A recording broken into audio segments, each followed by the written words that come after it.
कुछ क्वेश्चन कर लेते हैं हम यहाँ पे, या एग्जाम्पल्स भी कर कह सकते हैं।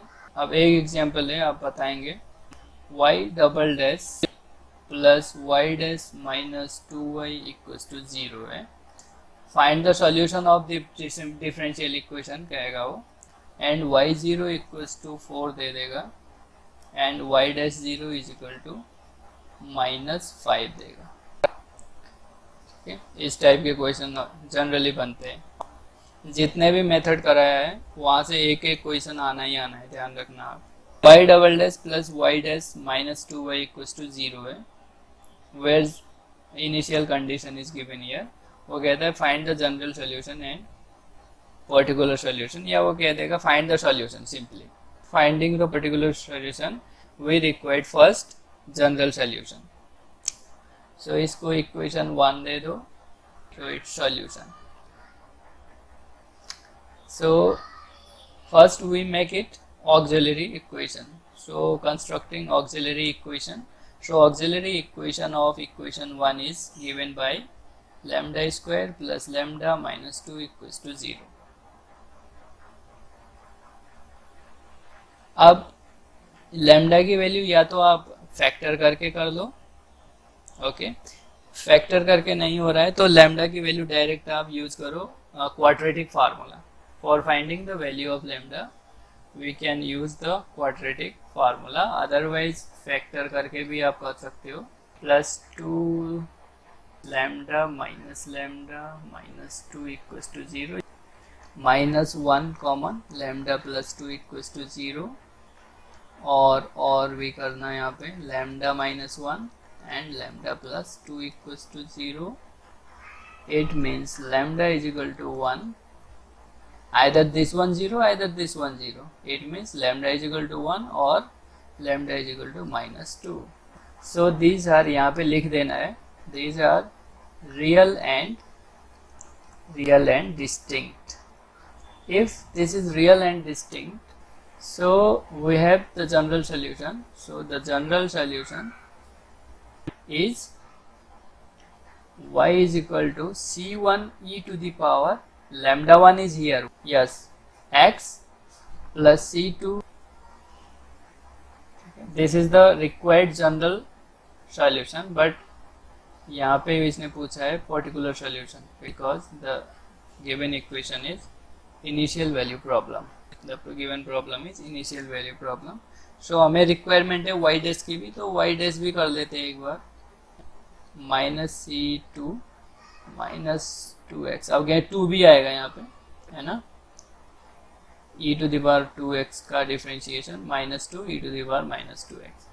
अब वैल्यू पुट कर दो, y0 पे 4 है, इसमें 4 equals to c1 plus c2, and y dash पे -5 है, सो -5 is equal to c1 -2 c2। इसको सॉल्व करो जरा और c1 c2 की वैल्यू फाइंड आउट करो।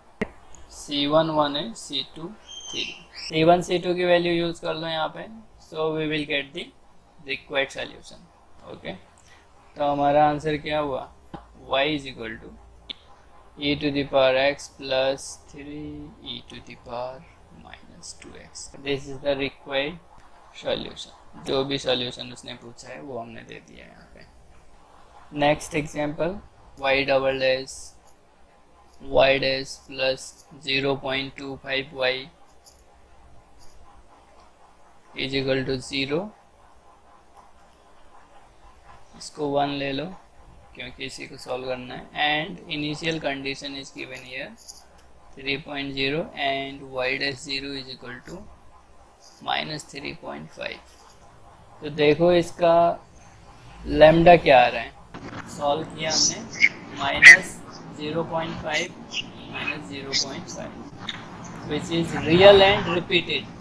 Our general solution will be y is equal to c1 plus c2x, ये तो कॉमन रहेगा, e to the power always ये रहेगा रिपीटेड में, -0.5 into x. So this is the general solution of question 1. So particular solution आप निकालेंगे, इसको एक बार डेरिवेटिव कर लो, ठीक है। क्योंकि हमें इसकी भी ज़रूरत है वाई डैश की। डायरेक्ट रख लो वैल्यू, वाई ज़ीरो पे 3.0 है, 3 is equal to y zero, यहाँ पे रखेंगे y zero is equal to 3.0, यानी x की जगह 0 रखना है। तो C1 ये तो 0 हो गया, C1 इक्वल्स टू 3 आ गया डायरेक्ट।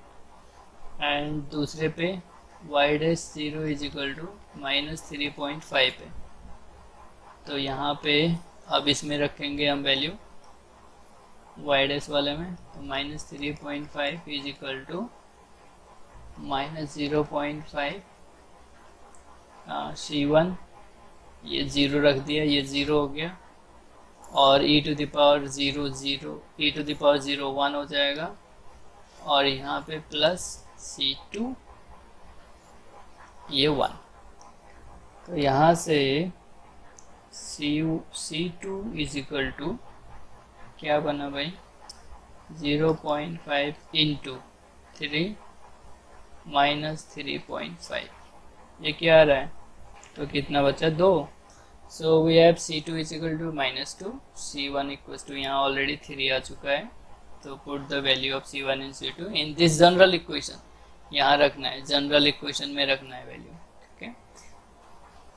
तो we will get the required answer. Third है y double dash plus 0.4 y dash plus 9.04 y equal to 0 and y0 is equal to 0 and y dash 0 is equal to 3. So lambda find out करेंगे and find solution। इसका solution आप कर लेना।